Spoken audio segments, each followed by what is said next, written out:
Bakit kay ganda kay siglang mundo kung ikaw ay bata pa? Magtampisaw ka sa tubig, maglaro ka sa kalsada. Hulin mo ang ikot ng mundo kung ikaw ay bata pa. Magtampisaw ka sa tubig, maglaro ka sa kalsada. Hulin mo ang ikot ng mundo kung ikaw ay bata pa.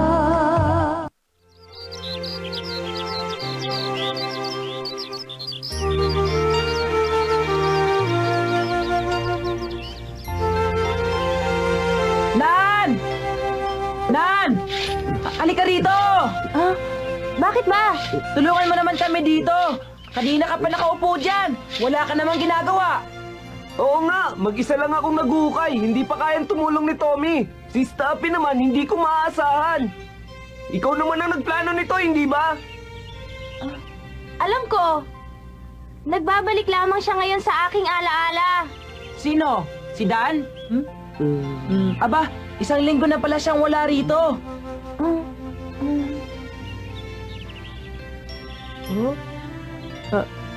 Huwag kayong mag-alala. Aalagaan naman siya ni Ginoong Page.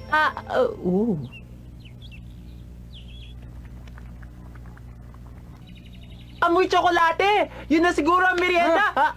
Walang aalis! Oo nga naman, Staffy. Ha? Ano ba ang mas mahalaga sa'yo? Yung pagkain o yung tumulong sa kaibigan mo? Sumagot ka! Kaibigan. Nakatitiyak ka ba? Huh?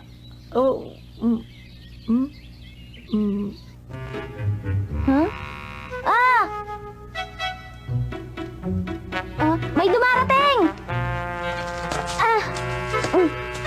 Oy! Magsipaghanda na kayo! Dumadating na sila! Bilisan nyo! Magsipaghanda na kayo! Magaling! Jack! Stuffy! Bilisan niyo!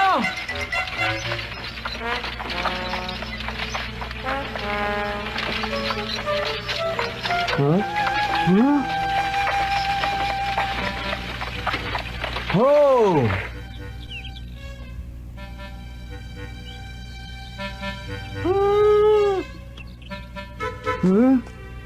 Bakit? Ano nangyari dito?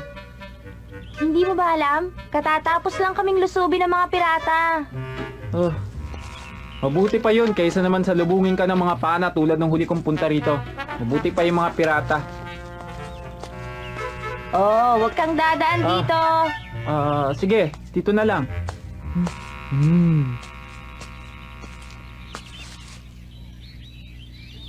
George Cole. Stuffy, para sa iyo pala ito. Padala ng mama mo. Padala ni mama? Akin na! Inuuna kasi pagkain. Natakaw kasi! Mabuti na lang at iniligtas ako ni Stuffy. Diyan na kayo. Ihahatid ko pa kay Ginoong Bayer itong sulat.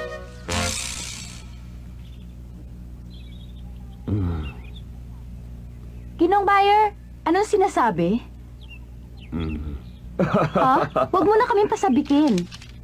Hindi pa ba niyo nahahalata na nakangiti ako? Sabi niya rito, nagsisimula na raw siyang magtrabaho kay Ginoong Page. Ha? Mabuti naman daw siya.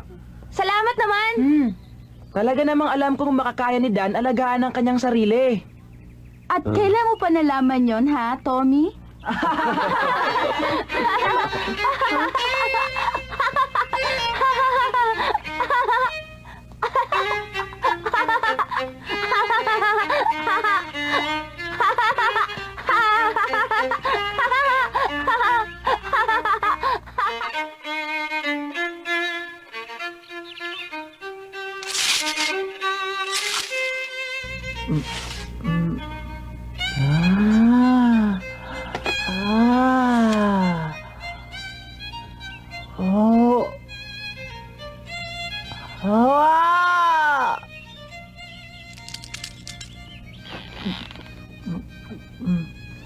Kumusta ka na, bunso?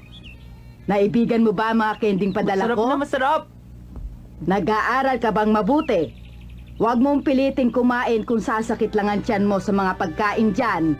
At huwag mo ring kalimutan na doblehin ang suot mong damit sa pagtulog para hindi ka malamigan. Pero mama, mainit sa katawan ng dobleng damit. Basta sundin mo ang sinasabi ko. Nagpunta rito si Ginoong Marcial at nag-usap kami.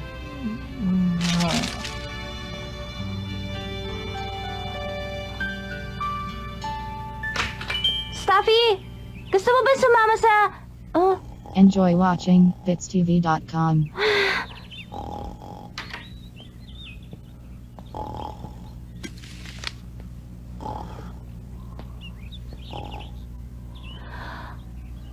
bango na!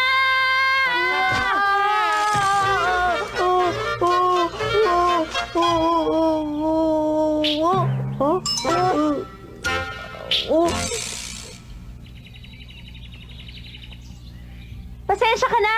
Hindi ko naman nakalain na magugulat ka ng ganon. At isa pa, lalo ka pa yatang tumataba ng gusto ngayon, Stuffy. Oo nga, nagmumukha na nga akong balyena. Kailangan mo nang magpapayat. Ha? Tama. Mabuti yung para sa'yo, Stuffy. Oo nga po. Paano po? Ano pong gagawin ko? Ano bang mabuti? Ano kaya kung wag ka munang magmerienda sa loob ng isang buwan para pumayat ka? Ha? Hindi po ako tatagal ng ganon. Magugutom po ako. Pwede na, magandang ideya yan. Mag-ehersisyo ka na rin araw-araw. Ano pong ehersisyo? Baka po ako mapagod. Subukan mo, maganda yun. Subukan mong tumakbo. Sasabayan ka namin para may kasama ka. Hindi ba, Nat? Sige, sasama kami. Pero ayaw kong tumakbo. Kailangan mong gawin yon kung gusto mong pumayat. Kailangan mo mag-ehersisyo kung gusto mong makamit ang isang bagay. Hindi nakukuha yun sa madalian. Halika na, Stuffy!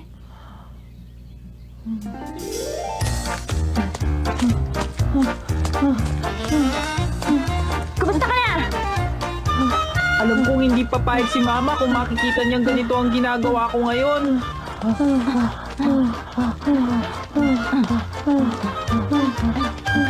Bilisan ninyo! Maaabutan ko na kayo! Hindi pa ba matulin tong ginagawa natin? Hindi pa! Kaya pa natin bilisan kung gusto nyo!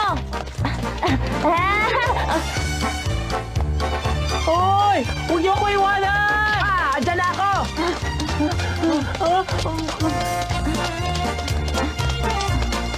Uunahan kita! Hindi mo kaya si Toby! Kulelat!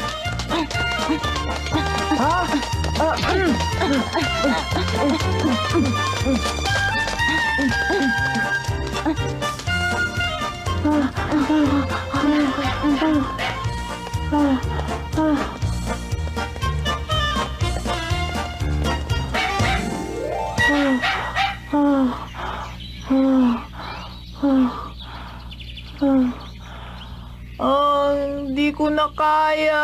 Ayoko na. Lalakad na lang ako. Nauna ako! Natalo ako!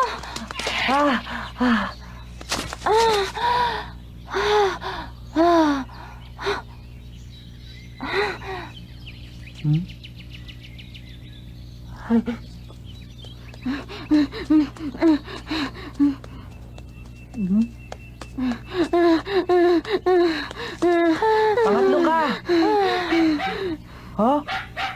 Si Stuffy ba yun? Ha? Nauna pa siya? Ang bilis mo rin palang tumakbo, Stuffy! Muntik mo na nga kaming maunahan dito.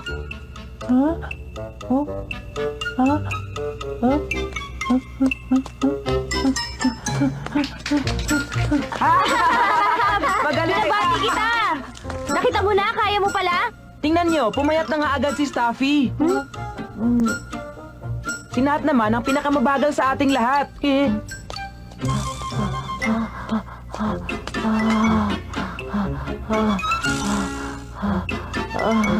Ay, nanap ko si Stuffy, pero hindi ko siya nakitang dumaan. Paglaro naman tayo ng basketball bukas. Ang galing!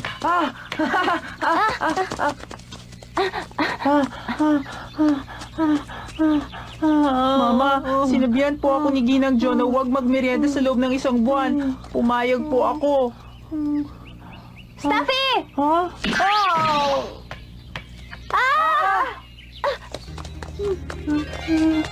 Nasaktan ka ba? Stuffy! Stuffy!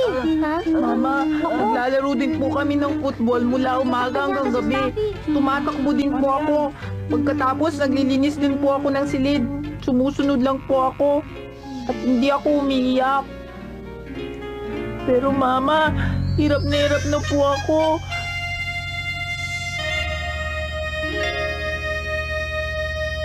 Enjoy watching BitsTV.com.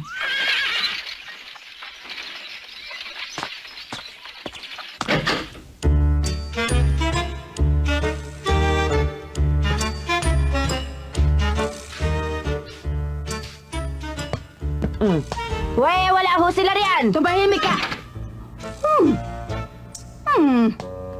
Huh? Bakit walang tao dito? Ayaw kasi ninyong makinig! Tingnan ko nga! Ako rin! Aba, oo nga! Ang dami-dami nila! Ito ang nanay ng mga butete dito sa sapa. Binansagan ni Stuffy ang palakang ito ng pangalang Bessie, na ang kapatid niya ay si Wendy. Sandali! Ano yon? Paano ba nagiging palaka ang mga butete sa sapa? Stuffy, sagutin mo ang tanong. Madali lang po. Basta nagkaroon na sila ng mga paa, palaka na sila. Ha? Talaga? Nasaan? Teka, sandali lang, baka mapisa. Stuffy! Hindi ba dapat nasa klase kayong lahat at nag-aaral? Kumusta po kayo, Ginang Col? Kailan po kayo dumating? Nariyan din pala kayo, Ginang Jo. Kasama pala kayo naglalaro at wala sa klase. Stuffy, ano ang ginagawa mo sa putikan? Umalis ka nga dyan! Ang dumi-dumi mo dyan! Pero mama, wala naman po kaming ginagawa. Ah! Sumasagot ka na ngayon? Yan ba ang natututunan mo rito? Pero, George Cole! Umalis ka sabi sa putikan! opo. Magkakasakit ka sa ginagawa mo! Tingnan mo! Ang dumi na ng paa mo! Paano kung magka-infection ka? Ginang Cole? Alam kong maraming kulang at mali sa paaralang ito, pero hindi ko alam na ganito pala kalubha. Ginang Cole? Ayoko na nga bandalin ka rito sa simula pa lamang, pero mapilit ang papa mo. Ginang Cole? Maaari bang makinig muna kayo sa akin? Siya lang talaga ang mapilit na mag-aral ka rito at hindi ako. Hindi ako magtsatsaga sa paaralang ito. Kung maaari po sana, Ginang Cole, kasalukuyan po ako nagkaklase para sa mga bata. Nagkaklase kayo? Naglalaro lamang kayo sa putikan. Anong matututunan ng mga bata? Pinag-aaralan namin ang kalikasan, ang mga hayop at ang mga halaman. Ginang Cole, mag-usap po tayo sa aking tanggapan. Talagang kailangan. Tiyak na malaking gulo ang mangyayari. Naparito ako dahil sumulat sa akin si Stuffy. Hindi ako papayag na pahirapan pa ninyo ang anak ko. Ha? Pinahihirapan namin ang anak ninyo?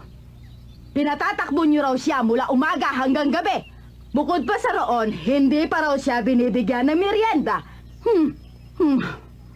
Hindi ako naniniwalang matututo ang anak ko rito.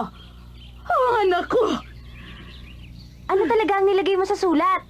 Dinagdag ko lang yun. Pero hindi ko alam na seseryosohin pala yun ni mama at susugod siya dito. Hindi ninyo naiintindihan. Nakipagkasundo ang anak ninyo na gawin yon dahil gusto raw niyang pumayat. Alam po yun ng mga bata. Hindi ako naniniwala. Minamaltrato ninyo talagang anak ko. Hindi na ako tatagal pa. Sawang-sawa na ako sa paaralan ito. Kailangan magpaliwanag ka sa mama mo, Stuffy. Oo. Sinabi mismo ng anak ko sa sulat na ayaw na niya rito dahil hindi ninyo siya binibigyan ng merienda. Hindi naman totoo yun. Gusto mo rito, hindi ba, Stuffy? Kasi... Ano? Oo, hindi. ayoko na! Napakabata pa ng anak ko. Ayoko na siyang tumagal pa rito. Isasama ko na siya. Ipadala na lamang ninyo sa bahay ang mga gamit niya. Aalisin ninyo ang bata rito? Ha? Tama ang narinig mo. Isasama ko siya. Sandali lang, maaari bang kausapin muna natin si Stuffy? Hindi na kailangan. Alam kong nakikinig siya sa akin. Madali siyang makaunawa. Mama, Ha? Stuffy!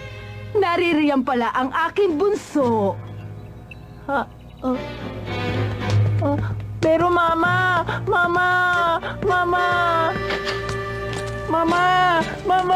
Ginang! Sandali po lamang! Sige na po, huwag niyo na po siyang kunin. Mama, umiwas ka! Ginangkol?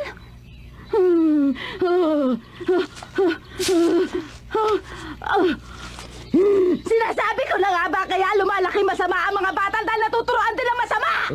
Ano po ang sinabi ninyo?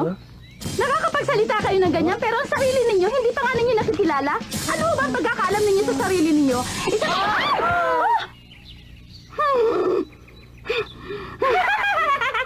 Dalawa na tayo ngayon! Bagay naman pala sa'yo yung ganyang ayos eh! Maaari bang makinig muna kayo sa akin, Ginangkol?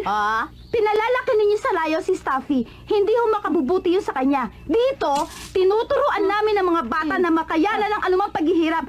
Doon ho namin talaga sila sinasanay. Ganon ang aming paaralan. Huwag po ninyo hayaan at takasan niya ang anumang problema. Ang pagtakas sa problema ay hindi kalutasan. Ito'y dapat nating harapin. Hamon ito para sa kanya. Sa ginagawa ninyo sa bata, hindi ako magtataka kung sakaling lumaki man siyang isang duwag balang araw. Hindi marunong humarap sa katotohanan. Kaya, tama na. Ayoko nang makinig pa. Basta isasama ko ang anak ko. Steffi! Tulungan mo ako.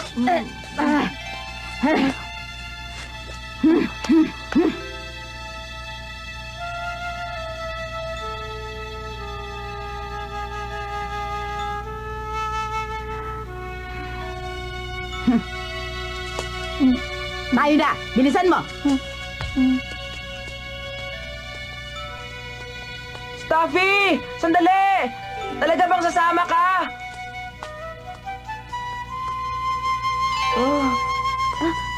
Hindi ka na ba talaga mapipigilan?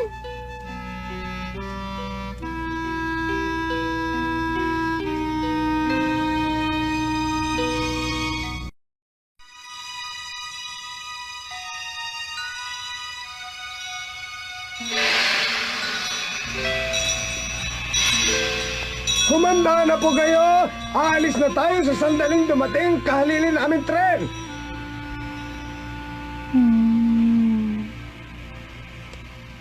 Nakakaedit? Ha? Umalis na sana ang tren na ito ngayon din. Maghihintay pa ho sila ng kahalili. Matagal pa ba? Ano na kaya ang nangyari? Anong sabi mo? Hindi po kayo yun. Ha? Huwag kang maglilihim sa akin. Ako ang mama mo at kailangan sabihin mo sa akin ng totoo. Ano yung sinasabi mo? Tungkol lang po sa kaibigan kong si Bessie. Bessie? Palaka po siya. May mga paa na po yung iba. At malapit na silang lumakad, Mama. Gusto ko po silang balikan. Gusto ko po lumaki at kumilos na mag-isa tulad nila.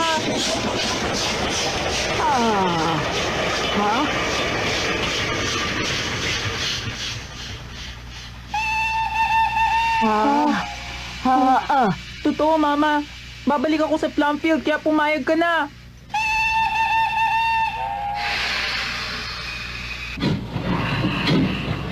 Staffy! Anak! Huwag!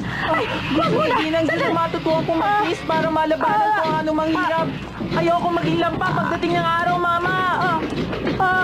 Nagpasyon ako. Kailangan kong gawin ito para sa kabutihan ko. Patawarin mo ako, Mama. Mama, paalam po. Mama. Huwag! Sandali lamang! Paalam, Mama. Paalam, Mama. Paalam.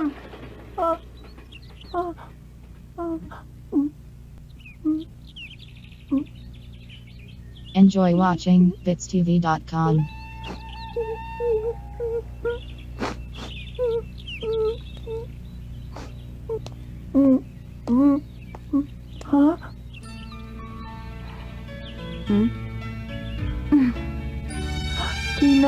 Kinang Jo.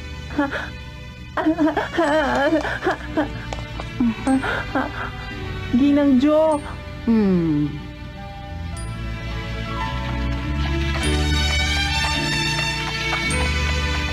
Fluffy. Natutuwa naman ako at nagbalik ka. Gusto ko na pong sumunod sa inyo. Gusto ko na pong pumayat.